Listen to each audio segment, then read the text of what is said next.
Once upon a time a fox lay peeping out of his hole, watching the road that ran by at a little distance, and hoping to see something that might amuse him, for he was feeling very dull and rather cross. For a long while he watched in vain. Everything seemed asleep, and not even a bird stirred overhead. The fox grew crosser than ever, and he was just turning away in disgust from his place when he heard the sound of feet coming over the snow. He crouched eagerly down at the edge of the road and said to himself, "I wonder what would happen if I were to pretend to be dead. This is a man driving a reindeer sledge. I know the tinkling of the harness, and at any rate I shall have an adventure, and that is always something." So he stretched himself out by the side of the road, carefully choosing a spot where the driver could not help seeing him, yet where the reindeer would not tread on him, and all fell out just as he had expected. The sledge driver pulled up sharply, and his eyes lighted on the beautiful animal lying stiffly beside him, and, jumping out, he threw the fox into the bottom of the sledge, where the goods he was carrying were bound tightly together by ropes. The fox did not move a muscle, though his bones were sore from the fall, and the driver got back to his seat again and drove on merrily. Before they had gone very far, the fox, who was near the edge, contrived to slip over, and when the Laplander saw him stretched out on the snow, he pulled up his reindeer and put the fox in one of the other sledges that was fastened behind, for it was market day at the nearest town, and the man had much to sell.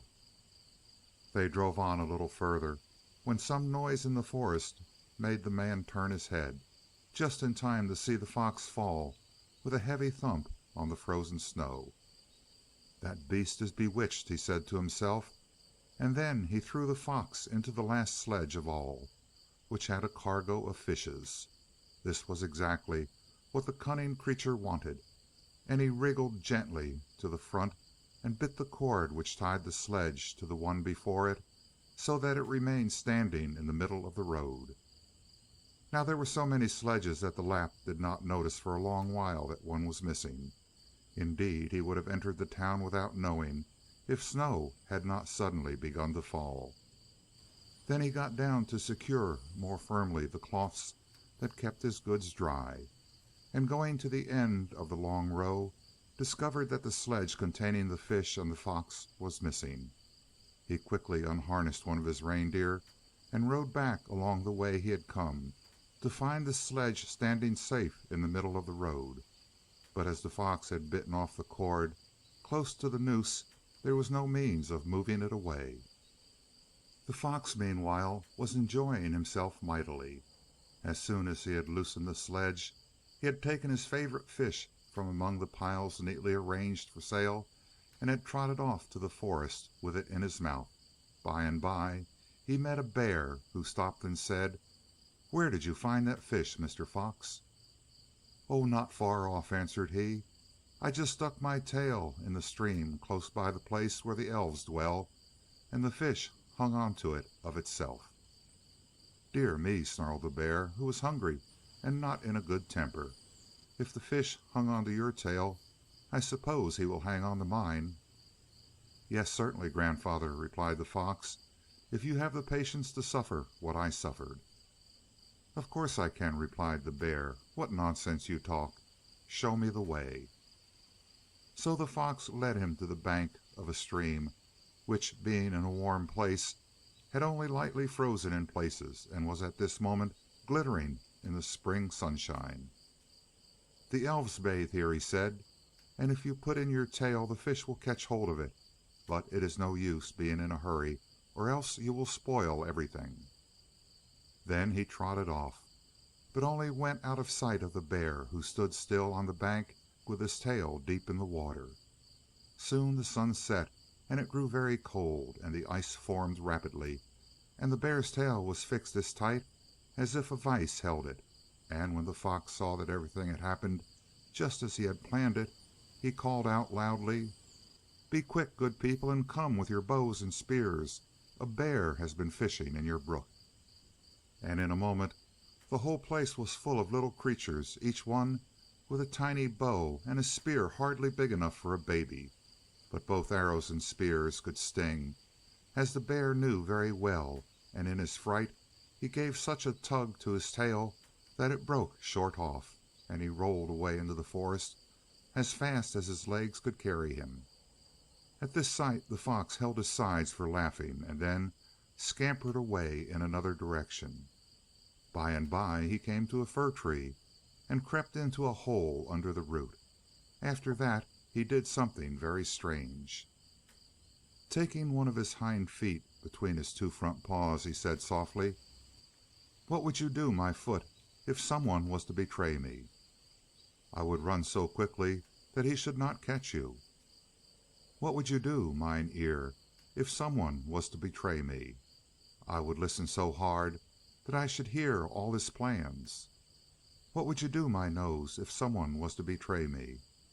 "I would smell so sharply that I should know from afar that he was coming." "What would you do, my tail, if someone were to betray me?" "I would steer you so straight a course that you would soon be beyond his reach. Let us be off. I feel as if danger was near." But the fox was comfortable where he was, and did not hurry himself to take his tail's advice. And before long he found he was too late, for the bear had come round by another path, and guessing where his enemy was, began to scratch at the roots of the tree. The fox made himself as small as he could, but a scrap of his tail peeped out, and the bear seized it and held it tight. Then the fox dug his claws into the ground, but he was not strong enough to pull against the bear, and slowly he was dragged forth, and his body flung over the bear's neck. In this manner they set out down the road, the fox's tail being always in the bear's mouth. After they had gone some way, they passed a tree stump on which a bright-colored woodpecker was tapping. "Ah, those were better times, when I used to paint all the birds such gay colors," sighed the fox. "What are you saying, old fellow?" asked the bear. "I? Oh, I was saying nothing," answered the fox drearily. "Just carry me to your cave and eat me up as quick as you can." The bear was silent and thought of his supper, and the two continued their journey till they reached another tree with a woodpecker tapping on it. "Ah, those were better times, when I used to paint all the birds such gay colors," said the fox again to himself. "Couldn't you paint me too?" asked the bear suddenly. But the fox shook his head, for he was always acting, even if no one was there to see him do it. "You bear pain so badly," he replied in a thoughtful voice, "and you are impatient besides, and could never put up with all that is necessary. Why, you would first have to dig a pit, and then twist ropes of willow, and drive in posts, and fill the hole with pitch, and last of all, set it on fire. Oh no, you would never be able to do all that." "It does not matter a straw how hard the work is," answered the bear eagerly. "I will do it, every bit." And as he spoke, he began tearing up the earth so fast that soon a deep pit was ready, deep enough to hold him. "That is all right," said the fox at last. "I see I was mistaken in you. Now sit here, and I will bind you." So the bear sat down on the edge of the pit, and the fox sprang on his back, which he crossed with the willow ropes, and then set fire to the pitch. It burned up in an instant, and caught the bands of willow and the bear's rough hair, but he did not stir, for he thought that the fox was rubbing the bright colors into his skin, and that he would soon be as beautiful as a whole meadow of flowers. But when the fire grew hotter still, he moved uneasily from one foot to the other, saying imploringly, "It is getting rather warm, old man." But all the answer he got was, "I thought you would never be able to suffer pain like those little birds."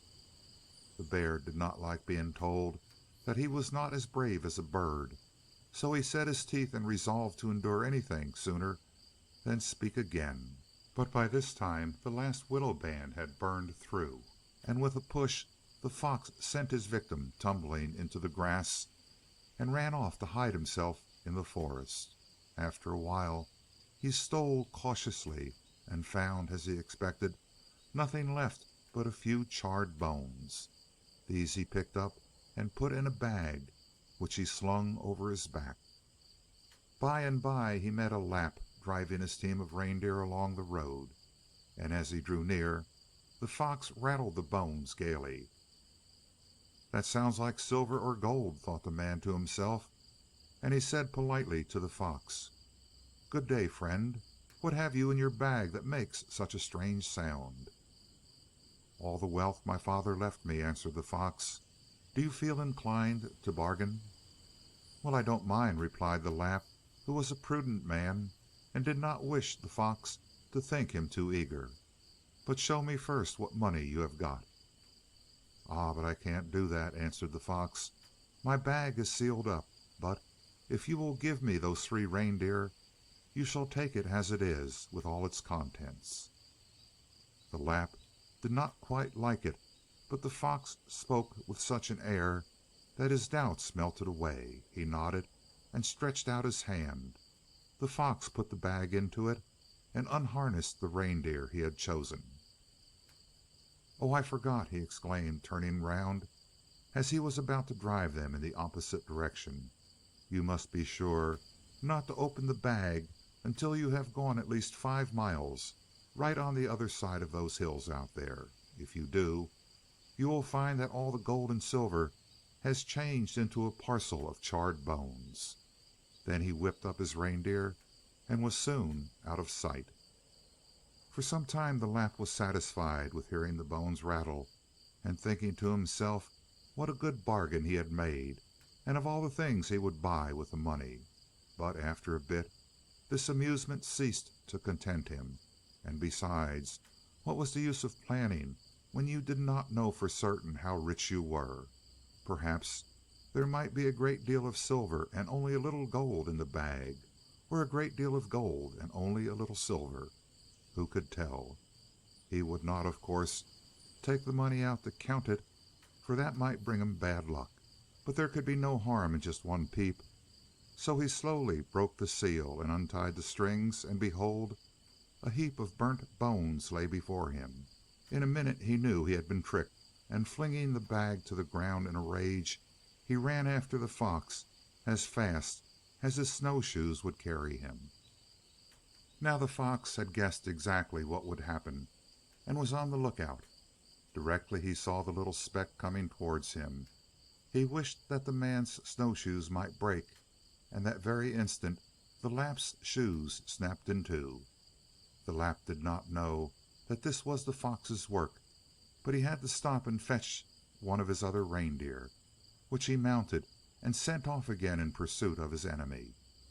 The fox soon heard him coming, and this time he wished that the reindeer might fall and break its leg, and so it did, and the man felt it was a hopeless chase, and that he was no match for the fox. So the fox drove on in peace, till he reached a cave where all his stores were kept, and then he began to wonder whom he could get to help him kill his reindeer, for though he could steal reindeer, he was too small to kill them. After all, it will be quite easy, thought he, and he bade a squirrel, who was watching him on a tree close by, take a message to all the robber beasts of the forest, and in less than half an hour a great crashing of branches was heard, and bears, wolves, snakes, mice, frogs, and other creatures came pressing up to the cave. When they heard why they had been summoned, they declared themselves ready, each one to do his part. The bear took his crossbow from his neck and shot the reindeer in the chin, and from that day to this every reindeer has a mark in that same spot, which is always known as the bear's arrow. The wolf shot him in the thigh, and the sign of his arrow still remains. So with the mouse and the viper and all the rest, even the frog, and at the last the reindeer all died, and the fox did nothing but looked on. "I really must go down to the brook and wash myself," said he, though he was perfectly clean. And he went under the bank and hid himself behind a stone. From there he sat up the most frightful shrieks, so that the animals fled away in all directions. Only the mouse and the ermine remained where they were, for they thought that they were much too small to be noticed. The fox continued his shrieks till he felt sure that the animals must have got to a safe distance. Then he crawled out of his hiding place and went to the bodies of the reindeer, which he now had all to himself. He gathered a bundle of sticks for a fire, and was just preparing to cook a steak when his enemy the Lapp came up, panting with haste and excitement. "What are you doing there?" cried he. "Why did you palm off those bones on me? And why, when you got the reindeer, did you kill them?" "Dear brother," answered the fox with a sob, "do not blame me for this misfortune. It is my comrades who have slain them in spite of my prayers." The man made no reply, for the white fur of the ermine, who was crouching with the mouse behind some stones, had just caught his eye. He hastily seized the iron hook which hung over the fire and flung it at the little creature, but the ermine was too quick for him, and the hook only touched the top of its tail, and that has remained black to this day. As for the mouse, the Lapp threw a half-burnt stick after him, and though it was not enough to hurt him, his beautiful white skin was smeared all over with it, and all the washing in the world did not make him clean again. And the man would have been wiser if he had let the ermine and the mouse alone, for when he turned around again he found he was alone. Directly the fox noticed that his enemy's attention had wandered from himself, he watched his chance, and stole softly away until he had reached a clump of thick bushes, where he ran as fast as he could, till he reached the river, where a man was mending his boat. "Oh, I wish I had a boat to mend too," he cried, sitting up on his hind legs and looking into the man's face. "Stop your silly chatter," answered the man crossly, "or I will give you a bath in the river." "Oh, I do wish I had a boat to mend," cried the fox again, as if he had not heard, and the man grew angry and seized him by the tail and threw him far out in the stream, close to the edge of an island, which was just what the fox wanted. He easily scrambled up, and sitting on top, he called, "Hasten, hasten, O fishes, and carry me to the other side." And the fishes left the stones where they had been sleeping and the pools where they had been feeding, and hurried to see who could get to the island first. "I have won," shouted the pike. "Jump on my back, dear fox, and you will find yourself in a trice on the opposite shore." "No, thank you," answered the fox. "Your back is much too weak for me. I should break it." "Try mine," said the eel, who had wriggled to the front. "No, thank you," replied the fox again. "I should slip over your head and be drowned." "You won't slip on my back," said the perch, coming forward. "No, but you are really too rough," returned the fox. "Well, you can have no fault to find with me," put in the trout. "Good gracious, are you here?" exclaimed the fox. "But I'm afraid to trust myself to you either." At this moment a fine salmon swam slowly up. "Ah, yes, you are the person I want," said the fox. "But come near, so that I may get on your back without wetting my feet." So the salmon swam close under the island, and when he was touching it, the fox seized him in his claws and drew him out of the water and put him on a spit while he kindled a fire to cook him by. When everything was ready and the water in the pot was getting hot, he popped them in, and waited till he thought the salmon was nearly boiled. But as he stooped down, the water gave a sudden fizzle and splashed into the fox's eyes, blinding him. He started backwards with a cry of pain, and sat still for some minutes, rocking himself to and fro. When he was a little better, he rose and walked down the road till he met a grouse, who stopped and asked what was the matter. "Have you a pair of eyes anywhere about you?" asked the fox politely. "No, I'm afraid I haven't," answered the grouse, and passed on. A little while after, the fox heard the buzzing of an early bee, whom a gleam of sun had tempted out. "Do you happen to have an extra pair of eyes anywhere?" asked the fox. "I'm sorry to say I have only those I am using," replied the bee, and the fox went on till he nearly fell over an asp who was gliding across the road. "I should be so glad if you would tell me where I could get a pair of eyes," said the fox. "I suppose you don't happen to have any you could lend me?" "Well, if you only want them for a short time, perhaps I could manage," answered the asp, "but I can't do without them for long." "Oh, it's only for a very short time that I need them," said the fox. "I have a pair of my own just behind that hill, and when I find them I will bring yours back to you. Perhaps you will keep these till then." So he took the eyes out of his own head and popped them into the head of the asp, and put the asp's eyes in their place. As he was running off he cried over his shoulder, "As long as the world lasts, the asp's eyes will go down in the heads of foxes from generation to generation." And so it has been. And if you look at the eyes of an asp you will see that they are all burnt, and though thousands and thousands of years have gone by since the fox was going about playing tricks upon everybody he met, the asp still bears the traces of the day when the sly creature cooked the salmon.